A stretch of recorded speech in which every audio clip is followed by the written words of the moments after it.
Idol, gusto ba nimo makatilaw og lamian nga klase-klase nga sudan for affordable lang nga presyo? Sama ng manok, and of course, idol, sinuglaw, humba ug uban pang mga lamian nga sudan. Tara na, uban ko kay naa na po tayo suruyon nga kan-anan. For today's video, idol, naata sa Turil ning dakbayan sa Davao. Kay balita na ko, idol, na ay tag 199 na buffet aning lugara. So kanilang yung sundon doon mo na yung landmark o madugay. Gisulod na ni Mr. Right. Kay excited na kayo kung mukaon silang anlay buffet din sa Amigos Tambayan Buffet sa Turil. So tama yung nakita, idol. For only 199 pesos, ingunan na nakadaghan nga sudan ang inyong makaon. So madugay sulod na si Mr. Right para i-check ang area. Pero bitaw, idol, na amaze ko kay naay kubo-kubo. At the same time, ingon ani kalapad ang ilang area diri sa Amigos Tambayan Buffet sa Turil. So good so guys sa maka-accommodate sa daghan kayo ng mga family nga gusto mo kaon din And good thing with ani, idol, kay karon di ay ang ilahang 1 month anniversary. So inani kalapad ang inyong pwede mahukaran from left, idol, na diya mga sudan, samtang sa right na diya mga klase nga pang snacks. So, sudan check. So, naa ay lumpia, na ay chicken nga lahi po dog flavor. Og syempre, naa po na day humba, ang all-time favorite ni Mr. Right. Og na po nang isa diya ka sudan dolo. Nga wala to masilip.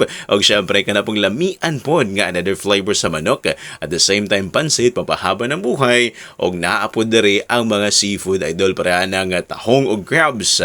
Og naa po na another na po katong inasal type na pod nga manok. Og syempre kanang gihukaran ni auntie kanang sinuglaw. Og naa pod another flavor na pod sa chicken, and of course healthy living din ha, idol, na pod sila gulay. Samtang naa pod dira ang mga managlahing flavor sa juice. So good thing po silang juice, dol, kaya wa nila gibot nga ice daan para dili malapsaw. So naa po na din ha ang mga klase-klase nga pang snacks, na pan, na biscuit, naa po na sa kikiam ug uban pang mga pang snacks, idol. So madugay mipili na si Mr. Right. So atong first choice di, idol, syempre ang favorite po ni Mr. Right nga manok, humba din na, idol, and another na po nga flavor sa manok kaning initial type, idol, og kaning lamian po nila nga sinuglaw kay dagway palang daan, murag lami na magyud kaayo o syempre nabutay na pili dira, idol, first pick na to kay kanang lumpia. Ug matik nga wa na gyud kaantos si Mr. Right, idol, gitilawan gyud ako ng all-time favorite na ako, idol, nga kanang lamian kaayo nga humba, idol. So first bite pa lang nato, ginamnam ginakong maayo, doloy, wa pagyud ko na kontento ng second bite pagyud ko, grabe ka humok, dili bidli, dol. Again ha, this is my own personal taste nga makaingon gyud ko swak na swak gyud sa panlasa ang ilang humba din, hindi ko maingon nga lami na po, dili, dol. This is my personal taste nga makaingon gyud ko susunod nga gitalawan ni Mr. Guide, idol, kay kanang sinuglaw, ibog mo kay ko lang tanaw, idol, kay lami kay tanawon siya appearance ba. So first bite nato din ha, sakto gyud kay timplada, idol, sakto po kay pakasugba nga dili pagod, dili gahi og dili ra pud hunit. So matik na di, idol, magdepende nila ng sinuglaw sa iyong tirada din ha, kung gusto mo maghalang sa usawan. O para mas makumpleto ang sinuglaw, matik mukhaon dagpipino Matik nga next atong gitilawan din na, idol, kay kaning lamian nga lumpia. First bite, ug ako po nabantayan, dol, nga mas baga yang unod kaysa sa wrapper. Kaya naman ko'y uban nga mas baga pa ang wrapper kaysa sa unod nga sa kalami, dol, nakainom gyud juice. So second na po na ito nga gipapak din ha, idol, kay kaning ilahang inasal type nga manok. Ang ako pong nalamian ani, dol, kay kanabitong sa sulod mismo niya naapod siya kaugalingon nga taste, dili lang sa panit nga inyong matilawan ang kalami, naapod sa sulod. So next na po na itong gitilawan din na dili lang na puro uga, mitilaw pud sa ilahang lamian pud nga soup dinhing dapita nga makaingon pud ka o makapakidhat gyud ka tungod pud sa kalami sa timplada. So tama lang storya, focus sa kaon aron manamnam gyud nato ang kalami sa ilang timplada.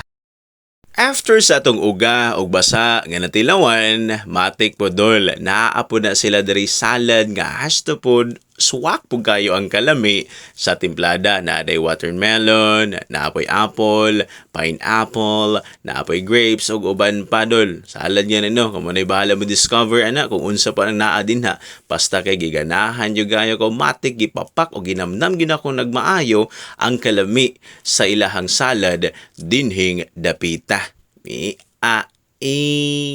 Bulakaw na unta ko dol, pero kay nakita man ako ng serve po ni nilang Maki. Oy, good thing po niya sa mga idol na to diya nga mahiligon po sa ginatawag ng mga Korean nga mga pagkaon. Available po ding Maki din sa to be honest dol. Di igay ko nagatilaw ingon ani pero ana man sila must try po daw. Sa akong pagtilaw, uy, lami yun siya.